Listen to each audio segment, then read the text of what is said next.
Hi everyone, welcome to my channel. എല്ലാവർക്കും പുതിയൊരു വീഡിയോയിലേക്ക് സ്വാഗതം. ഇന്ന് നല്ലൊരു നാടൻ റെസിപ്പി ആയിട്ടാണ് വന്നിരിക്കുന്നത്. നമ്മുടെ വാഴയുടെ പിണ്ടിയുടെ തോരൻ, പിണ്ടിയും ചെറുപയറും. വാഴപ്പിണ്ടി ഇങ്ങനെ അരിഞ്ഞ് വെള്ളത്തിലിടുമ്പോൾ നമുക്ക് കളർ മാറാതെ കിട്ടും. കുറച്ച് ചെറുപയർ ഞാനിവിടെ സോക്ക് ചെയ്ത് വെച്ചിട്ടുണ്ട്. ഇതൊരു പ്രഷർ കുക്കറിൽ വെച്ചൊന്ന് വേവിക്കണം.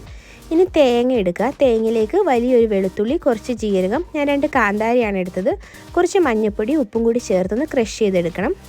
ഇനി നമ്മൾ വെണ്ണ ചൂടാക്കിയിട്ട് ഇതിലേക്ക് അരിയാണ് ഞാൻ ഇട്ട് കൊടുത്തത്. അരി ഒന്ന് നല്ലതായിട്ട് പൊട്ടി വരണം. കടുക് ഇട്ട് വേണമെങ്കിലും ഉണ്ടാക്കാവുന്നതാണ്. പക്ഷേ നാടനായിട്ടുള്ള ഇങ്ങനത്തെ ഫുഡൊക്കെ ഉണ്ടാക്കുമ്പം നമ്മൾ അരി ഇടുമ്പോൾ നല്ലൊരു ടേസ്റ്റാണ്.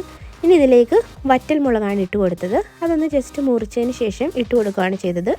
ഈ സ്റ്റേജിൽ നിങ്ങൾക്ക് കറിവേപ്പില ഇട്ട് കൊടുക്കാവുന്നതാണ്. ഞാൻ കറിവേപ്പില പിന്നെയാണ് ഇട്ട് കൊടുത്തത്. ഇനി ഇതിലേക്ക് സവാളയ്ക്ക് പകരം കുഞ്ഞുള്ളിയാണ് എടുത്തത്. കുഞ്ഞുള്ളി നല്ല ചെറുതായിട്ട് അരിഞ്ഞതിന് ശേഷം ഇട്ടൊന്ന് വഴറ്റിയെടുക്കണം. കുഞ്ഞുള്ളി ഇടുമ്പോൾ ഒരു പ്രത്യേക രുചിയാണ്, അതുകൊണ്ടാണ് ഞാൻ കുഞ്ഞുള്ളി ഇട്ടത്.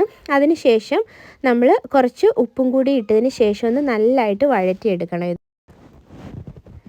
ഇതിന് ഉപ്പ് കൂടി ഇട്ട് കൊടുക്കണം. വാഴപ്പിണ്ടി നല്ല ഹെൽത്ത് ബെനിഫിറ്റ് ഉള്ളൊരു ഫുഡാണ്. അപ്പോൾ നമുക്ക് നാട്ടിലൊക്കെ ആണെങ്കിൽ ഇഷ്ടംപോലെ അവൈലബിൾ ആണ്. അപ്പോൾ നമ്മളിത് ആഴ്ചയിലൊക്കെ കഴിക്കുകയാണെങ്കിൽ വളരെ ഹെൽത്തിയാണ്. ഇനി ഇതിലേക്ക് ഒരു ഏകദേശം 3/4 ടീസ്പൂണോളം മഞ്ഞൾപ്പൊടിയാണ് ഇട്ട് കൊടുത്തത്. ഇനി മഞ്ഞൾപ്പൊടിയും കൂടെ ചേർത്ത് നല്ലതായിട്ടൊന്ന് മിക്സ് ചെയ്തതിന് ശേഷം അതിൻ്റെ പച്ചമണം മാറിയതിന് ശേഷം നമ്മളിവിടെ അരിഞ്ഞു വെച്ചിട്ടുള്ള വാഴപ്പിണ്ടിയാണ് ചേർത്ത് കൊടുക്കുന്നത്. ഇതൊരു 2-3 മിനിറ്റ് നല്ലതായിട്ടൊന്ന് മിക്സ് ചെയ്തിട്ട് കൊടുക്കണം. ഒരു മീഡിയം ഫ്ലെയിമിൽ വെച്ചാൽ മതിയാകും.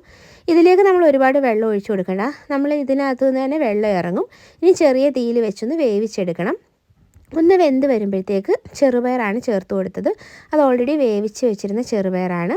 വെള്ളം ഒരുപാടുണ്ട്, ഇത് വറ്റിക്കോളും. ഇനി അതൊന്ന് വറ്റി വരുമ്പോഴത്തേക്ക് നമ്മൾ ആ തേങ്ങയുടെ അരപ്പും കൂടി ചേർത്ത് കൊടുക്കണം. ഇതൊന്ന് ഡ്രൈ ആയിട്ട് എടുക്കാം. അപ്പോൾ ചോറും വാഴപ്പിണ്ടി തോരനും മീൻകറിയും മോരും ഒക്കെ ആയിരുന്നു ഇന്നത്തെ ഫുഡ്. അപ്പോൾ നിങ്ങൾക്ക് ഇത് ലഭ്യമാണെങ്കിൽ തീർച്ചയായിട്ടും ഉണ്ടാക്കി നോക്കണം. Thank you for watching.